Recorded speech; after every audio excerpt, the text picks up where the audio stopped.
guys, we are back with another episode of the swap. We got some stuff that we picked up from O'Reilly's. We had to do some stuff off camera. I did have to pull the timing cover again because the car was leaking oil. So I did crank for oil pressure, and we did get it started. So it will be in the clip a little later on. So yeah, we're kind of running coolant lines now. We got most of them figured out. Couple still need to waiting on. I did order one today. What else? Vacuum lines are looking good. We have the one coming off the MAC valve. We have that going to the manifold. The reason why it did not want to start. I did not know that the haltech ECU had the built-in map sensor. All right, guys, we are back with another video, another quick clip. I am recording this stuff in bunches, so some of it may look different. So I did go ahead and drill out the bell housing. So we got the Corvette clutch slave with the bleeder in to make bleeding a lot easier. So I was confident enough to bolt that up. And then we got the clutch line ran back up to the master. We have everything mocked up. So we have fuel pressure. We're getting fuel pressure. We're just cranking for oil pressure. So we're going to get that done right now.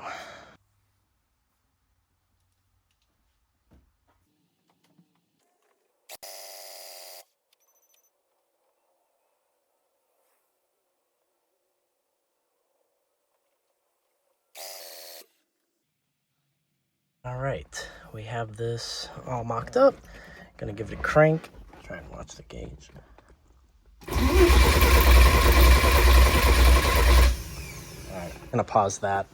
For some reason, the screen kept turning off. I am going to snug up the starter bolts a little more, just because it kind of sounds iffy if you did hear it in the last clip. So I'm gonna do that real quick. All right, we're back. So I did kill the battery. Whoops. Totally forgot that the car's been sitting for a little bit. I was kind of excited just to start it as is. I'm not sure if I'm going to try to plug in the AFR gauge. It says on the computer that there was like a protection, so I'm not sure if there's an AFR protection or something that is keeping it from starting. I did plug in all the fuel injectors, so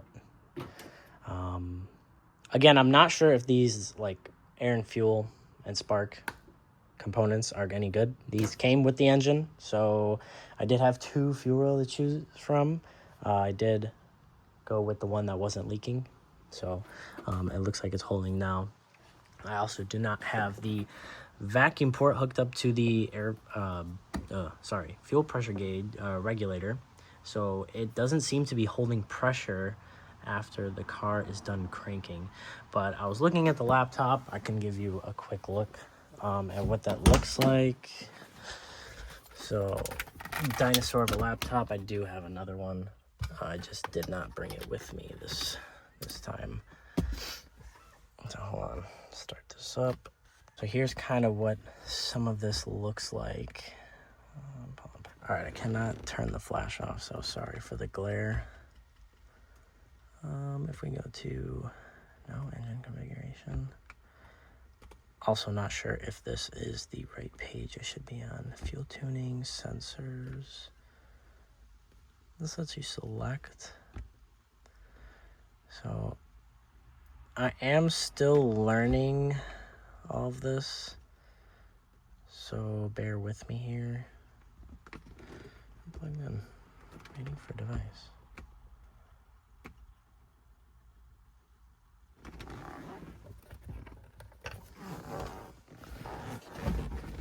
So far, the haltech stuff has been pretty user-friendly for just looking at stuff. Not sure. So we do have the Boost Brothers Garage base turbo tune, if that will focus. That's what it says. Reading from the computer. I don't know why it still says reading device main idle control. So this is pretty cool, showing you all the adjustments that can be made. We have boost control. I will have to obviously learn this a little more in depth. All right, I'm not sure. Let's see what our trouble codes are. Engine position error. Focus, sorry. We have, engine position error, trigger reference error. So I'm not sure if that is from the crank sensor. I do have another one I can try. Otherwise, I will get a new one. But it does pick up crank speed as we're cranking. So maybe if I just erase, maybe it'll start.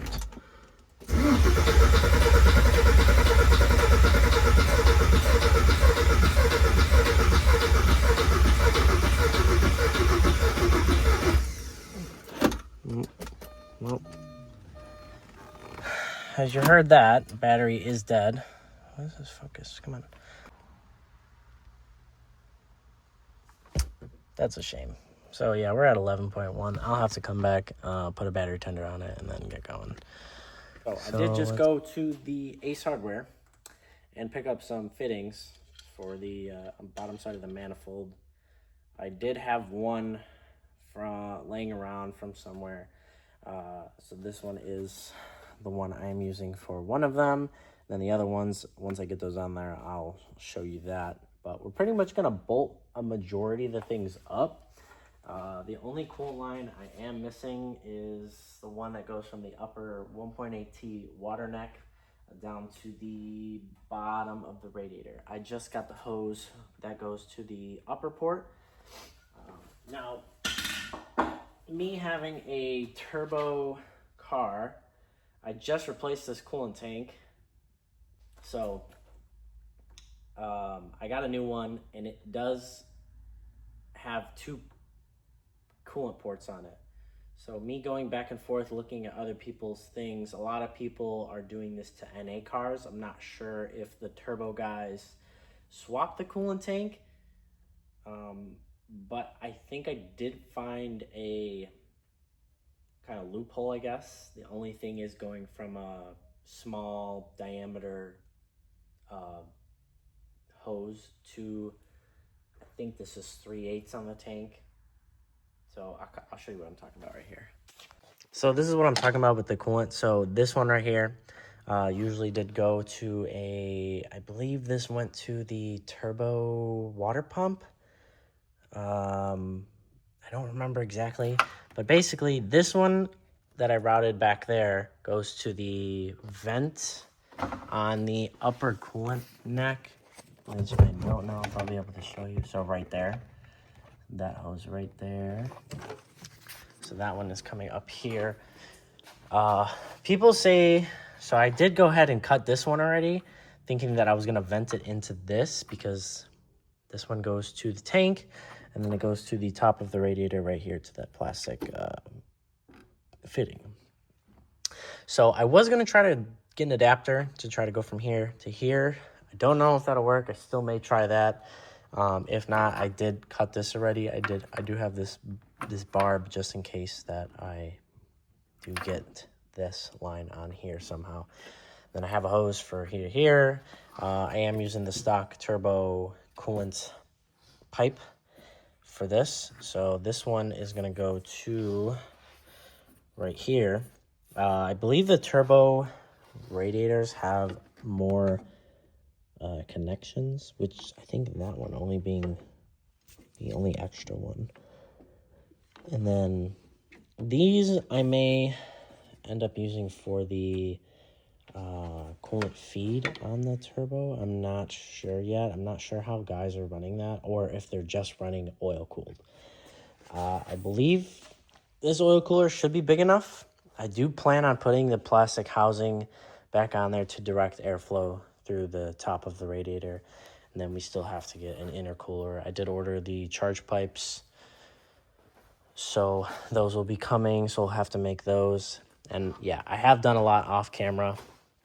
And then I am going to ditch the manual needle gauge here because I did see this on the harness, fuel pressure, I believe that is, because obviously the fuel pump runs on the stock DME relay. So I do have another one of those oil pressure, water, fuel pressure sensors. This one right here that I use for the oil pressure sensor. So we have another one of those coming, I believe tomorrow.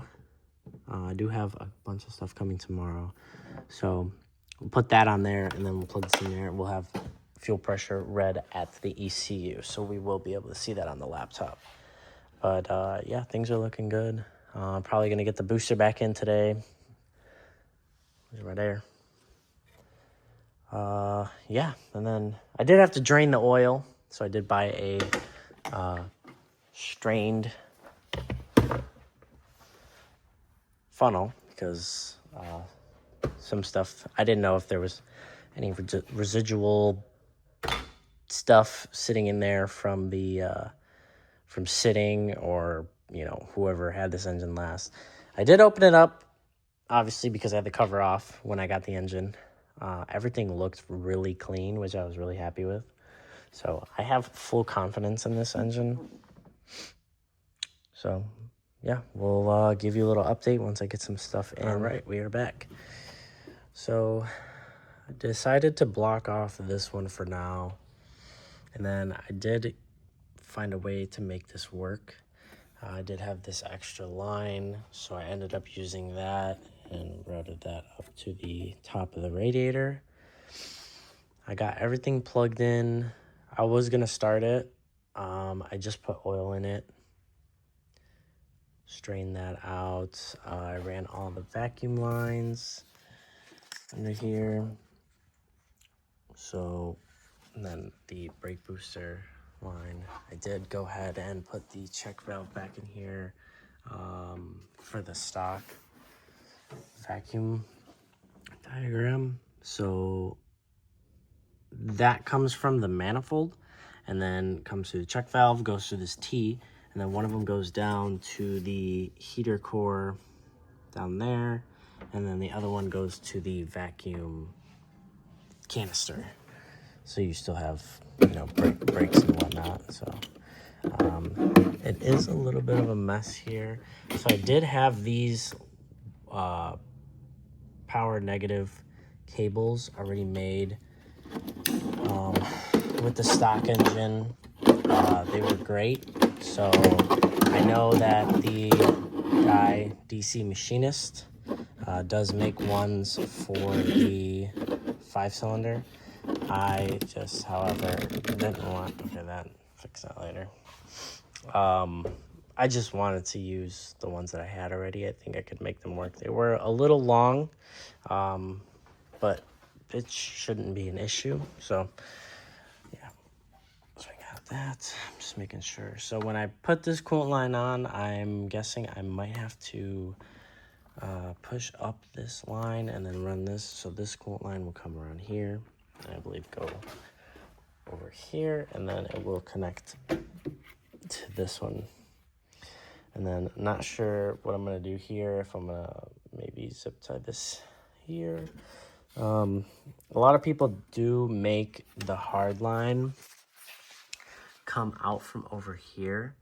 I'm just gonna leave it like that and do it like this, come around there. We got everything hooked up, we got that. Let's get this sensor out of the way. Don't want nothing getting caught in the belts. So I believe when I do have everything said and done, I'm going to have this come around here and go up to the charge pipe, and then that'll screw in there. Put that there for now. Everything looks good. So we are going to start it up here. So we'll get you a view on that.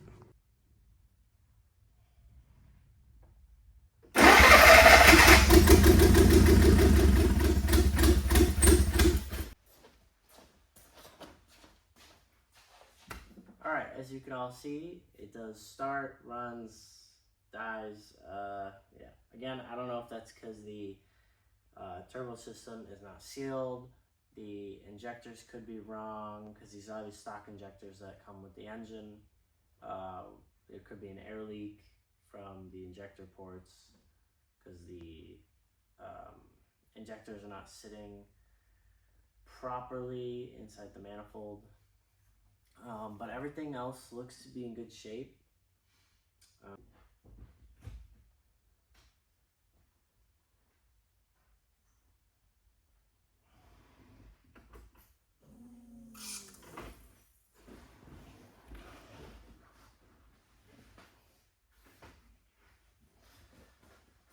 that sounded like a leak somewhere.